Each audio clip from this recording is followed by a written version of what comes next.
Good evening, students. Today, talking about basic concept of accounting. Class 11th, commerce student, most welcome to all of you. Basic concept, it means अवधारणाओं के बारे में जब हम बात करते हैं तो अवधारणाएं होती क्या है।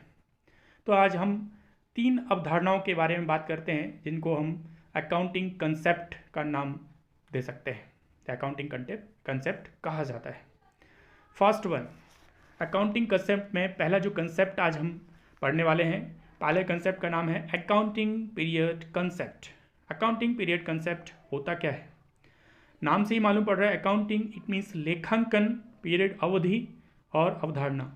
इट मीन्स हमारे जो अकाउंट होते हैं, लेखांकन किया जाता है वो एक पर्टिकुलर समय के लिए किया जाता है। तो समय का एक कंसेप्ट है, उसको हमें फॉलो करना भी ज़रूरी होता है।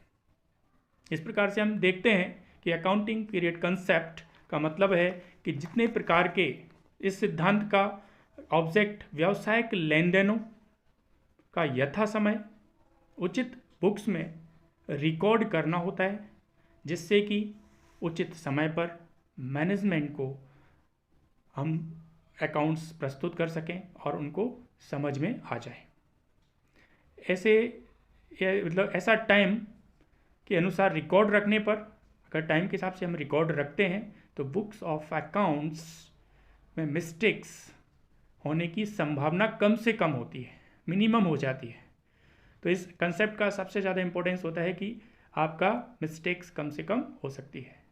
ये अकाउंटिंग पीरियड्स होता क्या है? तो दो तरह से यहाँ पर हम बात कर सकते हैं। तो a period of 12 months is an accounting periods. 12 महीने की एक अवधि होती है जिसको हम लेखांकन अवधि कहा जाता है। दो तरह की यहाँ पर अकाउंटिंग पीरियड्स होते हैं। एक होता है कैलेंडर ईयर, जैसे आप कैलेंडर में जो ईयर्स देखते हैं 1 जनवरी से स्टार्ट होकर के 31 दिसंबर को एंड हो जाता है। और सेकंड वन होता है financial year as per income tax act, 1 April से स्टार्ट होता है और 31 March of the next year जाके एंड हो जाता है। तो ये होता है हमारा accounting period concept. Effect of this concept, हमारी अकाउंटिंग एक्टिविटीज़ पर क्या इफेक्ट होंगे, इसके क्या बेनिफिट हो सकते हैं, क्या प्रभाव होते हैं, इसके बारे में हम देखते हैं। तो अगर हम अकाउंटिंग पीरियड कंसेप्ट की बात करते हैं तो पहला इफेक्ट होता है, हम एवरी ईयर एक वर्ष की फाइनेंशियल पोजीशंस की नेक्स्ट ईयर या अदर ईयर से कंपैरिजन कर सकते हैं, तुलना कर सकते हैं। सेकंड वन, एक वर्ष की जो अर्निंग कैपेसिटी होती है उसको अदर ईयर से हम कंपेयर कर सकते हैं। और ये दोनों कंपेयर करने से सबसे बड़ा बेनिफिट क्या होता है, हमारा जो मैनेजमेंट है उसको प्लानिंग बनाने में और व्यापार की कैपेसिटी को बढ़ाने में हेल्प मिल रही होती है। इस प्रकार देखते हैं दूसरा कंसेप्ट। पहला कंसेप्ट था अकाउंटिंग पीरियड कंसेप्ट, दूसरा होता है dual aspect concept. Is very very important, पूरा का पूरा बेस होता है अकाउंट का एक कंसेप्ट। इस कंसेप्ट को लेकर के हम आगे सारे अकाउंट्स करते हैं। इस सिद्धांत के अनुसार व्यापार की कुल एसेट्स कुल लायबिलिटीज़ के बराबर मानी जाती है। The total assets of a business are always equal to its total liabilities. प्रत्येक लेन देन, जो भी ट्रांजेक्शन्स होता है, प्रत्येक लेन देन के दो पक्ष होते हैं। एक होता है डेबिट साइड और दूसरा होता है credit side. Every transaction has to aspect. इसे हम अकाउंटिंग इक्वेशन कंसेप्ट भी बोल सकते हैं, क्योंकि accounting equation concept is American based system होता है, एक ट्रेडिशनल सिस्टम होता है। इसमें क्या होता है, assets is equal to capital plus liabilities. द्विपक्षीय सिद्धांत पर पूरी लेखांकन स्ट्रक्चर, अकाउंटिंग स्ट्रक्चर, लेखांकन संरचना बेस्ड होती है, आधारित होती है। इस सिद्धांत पर double entry system of book keeping बनाया गया है, निर्मित हुआ है। इसको बेस बना करके हम सारी अकाउंटिंग प्रोसेस कर रहे होते हैं।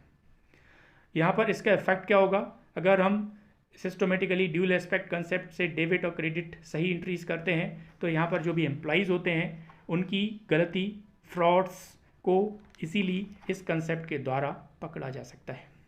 लेखांकन संबंधी जो एरर्स होती हैं उनको भी हम कम कर सकते हैं। इस प्रकार से इसका इफेक्ट होता है कि एरर्स को कम किया जाता है और फ्रॉड्स और मिस्टेक्स को इजीली पकड़ लिया जाता है। थर्ड वन, आज हम जो बात करने वाले हैं, मनी मेजरमेंट कंसेप्ट, मुद्रा मापन की अवधारणा।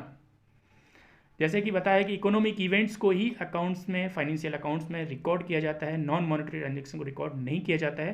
तो इस कंसेप्ट को ही बेस बना करके हम ये करते हैं। तो money measurement concept all over विश्व भर में अलग अलग कंट्रीज़ में जो प्रचलित करेंसीज होती है उसी में हम मेजरमेंट करते हैं, और इस कंसेप्ट को इस पर बेस्ड बनाया गया है कि मुद्रा मापन की अवधारणा केवल उन लेन देनों को लेखा पुस्तकों में लिखा जाता है जिन्हें मुद्रा में मापा जा सके। Only those transactions are recorded in the books of accounts which are capable of being expressed in terms of money।